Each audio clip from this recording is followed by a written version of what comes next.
Les épreuves écrites et orales des examens scolaires session 2024 débutent officiellement le 4 juin prochain pour le CEP, BEPC, CAP et BEP.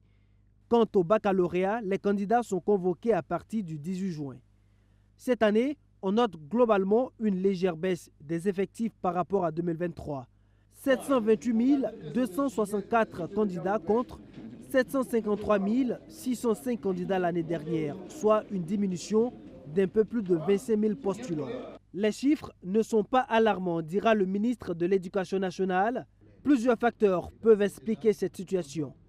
Premièrement, vous savez bien que les candidats qui passent l'examen, la session de 2024, d'abord en fonction de la cohorte qui est passée de l'année dernière à l'année 2024. Donc, de l'année N-1 à l'année N, c'est en fonction de la cohorte. C'est pas dit que chaque année, c'est une croissance en termes donc, de promotion. Donc, la promotion de 2024 est en fonction de la promotion de N-1 en termes d'évolution. Ça, c'est un élément qui peut s'expliquer. Il y a aussi le nombre de redoublants par session. Selon que leur taux soit bas ou élevé, cela peut aussi influencer le nombre des effectifs, explique Jacques Sosten-Dengara.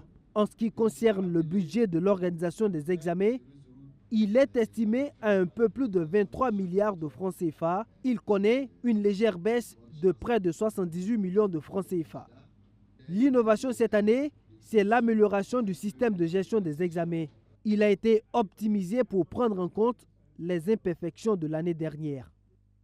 Si je prends l'organisation des points focaux, le sujet que ça n'existait pas l'année passée, aujourd'hui le délai minimum ou la procédure pour intégrer les agents dans la base, aujourd'hui avec un processus bien précis qui nous fait remonter et qui nous permet donc de situer un peu les responsabilités, tout ça c'est des innovations qui n'existaient pas et qui ne nous permettaient pas d'arriver à une imputabilité de la responsabilité des uns et des autres. Voilà. Aujourd'hui,